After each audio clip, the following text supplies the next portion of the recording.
without any more further interruptions, let's get started.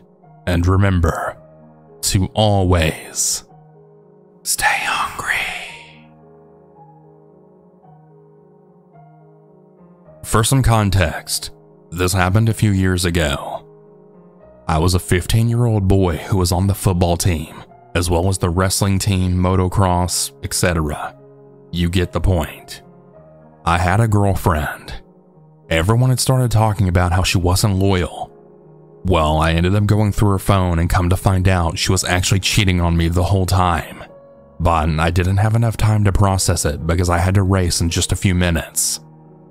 Well, when I finished the race, I then broke up with her, and I felt numb, just completely numb. So about a month goes by after this, and I had completely turned to weed and alcohol, trying to find other things just to forget the feeling of betrayal that she gave me. I was sitting in the stands one day, and my ex's best friend was being very nice to me, like too nice, but at the time I was way too heartbroken to see. She had made some small talk, asking how I'd been, how I'd felt, and if I wanted to go to a party in the middle of Tennessee with her. I reluctantly said yes. For context, I had actually got grounded previously to this story because my mother didn't want me talking to my father. My mother is narcissistic and manipulative, and I pretty much just ignored her behavior while all this was going on, and it actually got me grounded. And on the night of the party, I went to sneak out. I did the whole blanket and pillows trick. I also put my fan on it so it looked like I was breathing. My mother is a bigger woman to say the least, and every other floorboard would creak.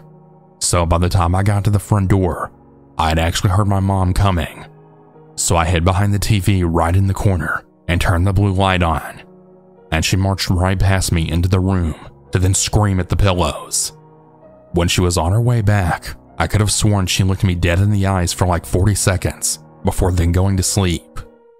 I then just waited until I heard her snoring to make my move. I then snuck out and I met this girl down the street. I got in a car with her and all I had was an iPhone 5. It was all busted to hell and I only had a battery life of like 30% and no service. But I guess it was better than nothing. My friend had actually let me borrow it. So it had to have been an hour and a half before we got there. I was wearing a cowboy hat, jeans, and boots, and a dress shirt, and she was wearing a pink tank top and black leggings. We walked into the house, and the party had already started, and it reeked of weed and alcohol. I was in love. I had started to let loose and have some fun, when I didn't see her go behind a wall and come back with a red Solo cup, and she told me to take a sip. Now, mind you, I was never brought up or prepared on a situation like this. The next thing I remember is being led into a bedroom with what I think was a tripod set up, and then someone screaming cops and a bunch of officers coming through the windows. They busted down the door, grabbing anyone and everyone, and it took a second for my fight or flight to kick in. But once one of the officers looked at me and barked for me to get over there, I took off out the back like everyone else. I'm slipping in and out of consciousness at this point, and one minute I get out the back door, and the next I'm in the woods, running alongside everyone else, while also looking for the girl that brought me there.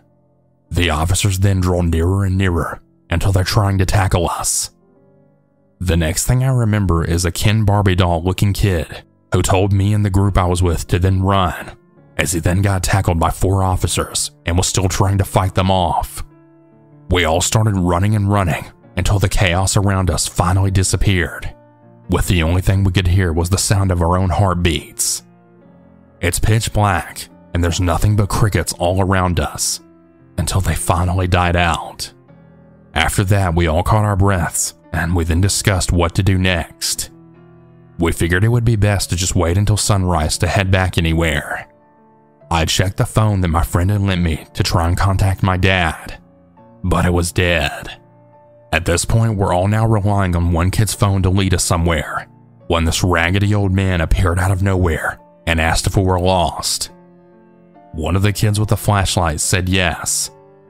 The guy seemed to mean well, but as they're talking, I had started to drown them out because I kept hearing rustling and twigs snapping just outside of the flashlight's beam, and as he started to approach, I had a really bad feeling.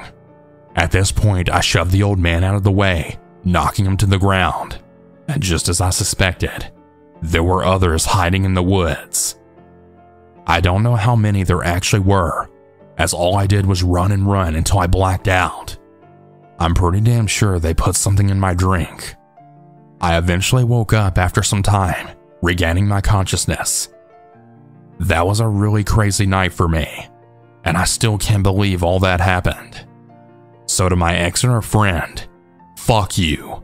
And to the creepy old man in the woods and his friends, fuck you too for trying to trap us. Stay safe out there, everyone, and don't go to parties with just anyone. Only go with the people you trust.